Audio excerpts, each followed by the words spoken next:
आज हम लोग पढ़ रहे हैं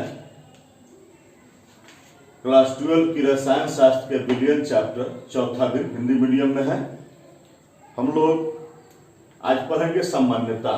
इसके पहले बहुत सारी चीजें सांद्रण की पढ़ चुके हैं, मोलरता, मोललता, मोल अंश, प्रतिशत, ये सब पढ़ चुके हैं हम लोग। आज हम लोग पढ़ेंगे सामान्यता। सामान्यता में हमारे पास जो है सो कि देखना है कि सामान्यता कहते किसको है। अब देखिए, इसके पहले जब हम लोग पढ़े थे मोलरता, तो वहां मैंने बताया था कि 1 लीटर विलयन में उपस्थित विलेय के मोलों की संख्या।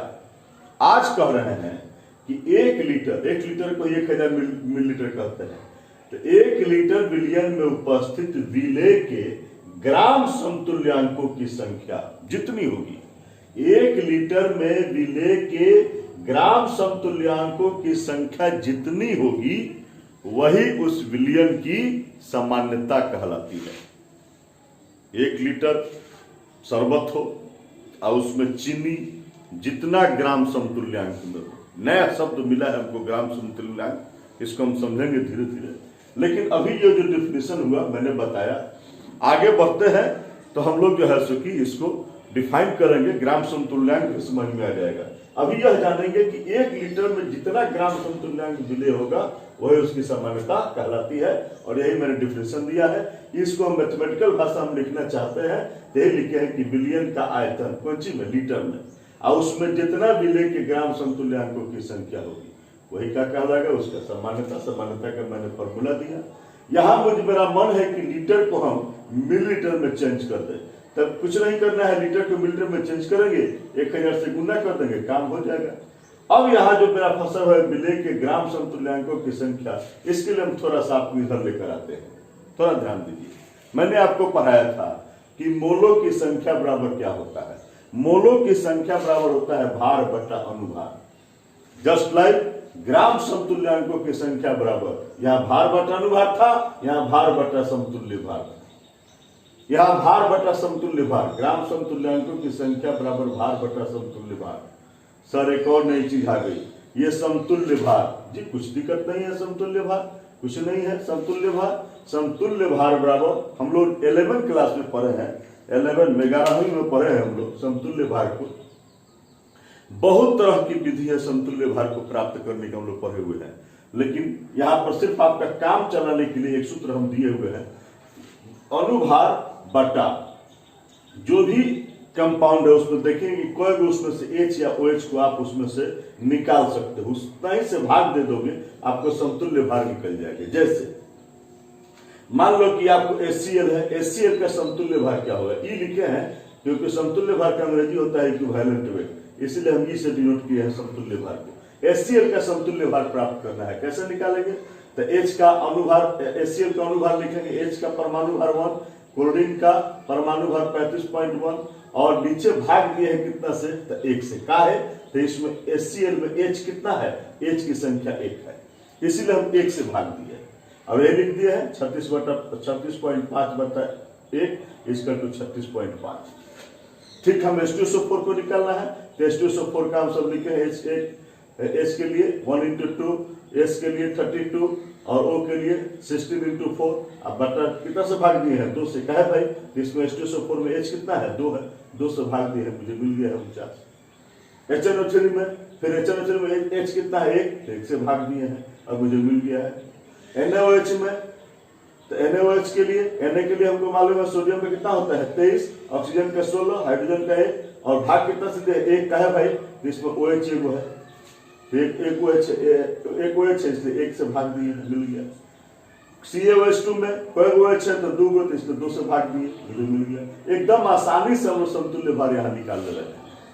तो वही बात कहें हम यहाँ थोड़ा सा फिर आपको बैक ले चलते हैं कि विलेय के ग्राम समतुल्यांकों की संख्या, यहीं पर थे, इसको हमको तोड़ना है। कैसे तोड़ेंगे, 10 ग्राम समतुल्यांकों की संख्या बराबर होता है भार बटा समतुल्य भार। वही मैंने लिखा है, विलेय का भार बटा विलेय का समतुल्य भार। इस लाइन को मैंने तोड़ दिया, और ये तो जो करते हो 1000 बटा विलियन का आयतन कर दिया। वैसे ही हम जानते हैं विलेय का भार, विलेय को हम 2 से डिनोट करते हैं, तो इसलिए W2 लिखे हैं। और समतुल्य भार को E से डिनोट करते हैं तो E2 लिख लिया है। 2 का मतलब बुझ रहा है, 2 का मतलब विलय होता है, I into 1000 by V into M। हम आपको सब सूत्र दिखा दिए सामान्यता का। अब हम चाहते हैं कि एक सवाल भी हम लोग थोड़ा सा देख लें। तो एक सवाल हमारे सामने है कि 4 लीटर में 2 ग्राम समतुल्यांक चीनी है तो विलयन की सामान्यता बतला दे हमको। तो 4 लीटर में 2 ग्राम समतुल्यांक की चीनी, तो हमको देखना है कि इसमें दिया क्या है। तो इसमें 4 लीटर दिया हुआ है। 4 लीटर का मतलब कि विलयन कितना है तो 4 लीटर है। और चीनी यानी कि विलय कितना है, यानी विलय के ग्राम समतुल्यांक कितना है तो 2 है। बस हम देखेंगे कि कौन सा फॉर्मूला है, कौन सी वो फॉर्मूला है जिसमें जो है सो कि हमको ये विलयन लीटर में है और विलय ग्राम समतुल्यांक में। कौन सा वो फॉर्मूला है? तो पहला ही फॉर्मूला है जिसमें विलयन का आयतन लीटर में है और विलय जो है ग्राम समतुल्यांक में है। इसी फॉर्मूला को हम यहाँ पर यूज किए हैं और यहाँ लिख दिए हैं। ग्राम समतुल्यांक 2 है तो लिख दिए ऊपर में 2, नीचे में 4, मेरा 0.5। इसको n से डिनोट करते हैं। ध्यान रखिएगा कि सामान्यता को हम n से डिनोट करते हैं। सामान्यता को n से ही डिनोट किया जाता है। ठीक है।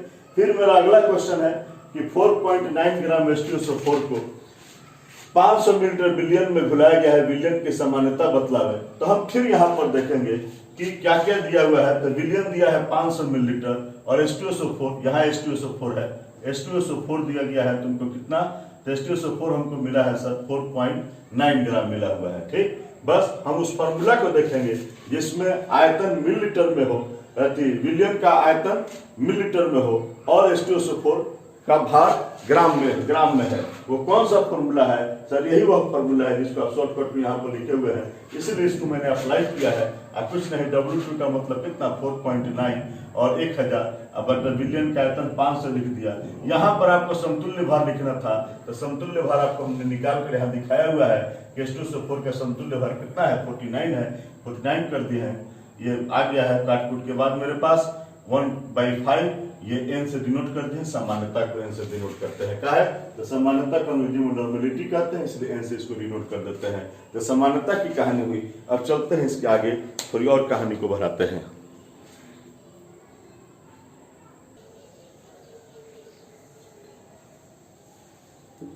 अब हम लोग देखेंगे द्रव्यमान अंश, मास फ्रैक्शन।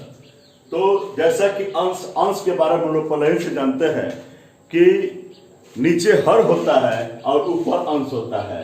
जब बटा में लिखते हैं, जब 2/5 हुआ तो इसको हम हर कहते हैं और इसको हम अंश कहते हैं। ये अंश हो गया और ये हर हो गया। हर का मतलब टोटल, पूरा, और अंश का मतलब उसका एक टुकड़ा। ठीक है। जैसे कहीं कभी हम लोग कहते हैं टुकड़ा अंश, किसी का भी अंश। तो अंश किसी का पूरा में से जो उसका एक छोटा भाग हो या बड़ा भाग हो, जो भाग हो वही अंश, उसका जो एक हिस्सा है उस हिस्सा की बात करते हैं। जैसे ये विलयन है, विलयन मान लीजिए कि 100 ग्राम का विलयन है, तो उसमें हो सकता है कि विलायक का हिस्सा 40 हो और विलय का हिस्सा 60 हो। तो दोनों का मिलाकर जो होता है वो पूरा मामला यहाँ है, और इसमें से जिसका जितना हिस्सा है द्रव्यमान, लेकिन द्रव्यमान के रूप में बताना है। द्रव्यमान के रूप में जो उसका हिस्सा है वही उसका द्रव्यमान अंश कहलाता है। जैसे विलायक का द्रव्यमान अंश मुझे पता करना है, तो जितना टोटल विलयन का होगा उसके नीचे हर कर दिए, हर की जगह पर टोटल उसका द्रव्यमान कर दिए विलयन का, और उसका जो हिस्सा है उसको ऊपर कर दिए। बस विलय का द्रव्यमान अंश निकल गया, बहुत भारी बात नहीं है। विलय का भी द्रव्यमान अंश निकालना है तो विलयन का टोटल जो भार होगा, जो द्रव्यमान होगा, उसको नीचे लिख देंगे हर के जगह पर, और ऊपर में जो विलय का जो भार होगा उसको लिख देंगे। बस हो गया। बहुत आसान सी तो बात है, कुछ में सोचना ही नहीं है। अब देखिए यहाँ से हम लोग एक क्वेश्चन को देखते हैं कि 20 ग्राम मिथेनॉल को 30 ग्राम मेथनॉल में घुलाया गया है। मिथेनॉल एथेनॉल का द्रव्यमान अंश बताना है। तो ये मान लो एथेनॉल कितना है 30 ग्राम, मेथनॉल कितना है 20 ग्राम, टोटल विलयन कितना हो गया 30 + 20 50 हो गया। एथेनॉल का निकालना है तो एथेनॉल का द्रव्यमान को ऊपर रख देंगे और टोटल को नीचे कर दिए, 50 को 0.6 आ गया। मिथेनॉल का द्रव्यमान अंश निकालना है, मिथेनॉल का द्रव्यमान को ऊपर लिख दिए और नीचे विलयन का टोटल भार लिख दिए, फिर 0.4 आ गया। कितनी आसान, एकदम आसान सी चीज है। आगे बढ़ते हैं।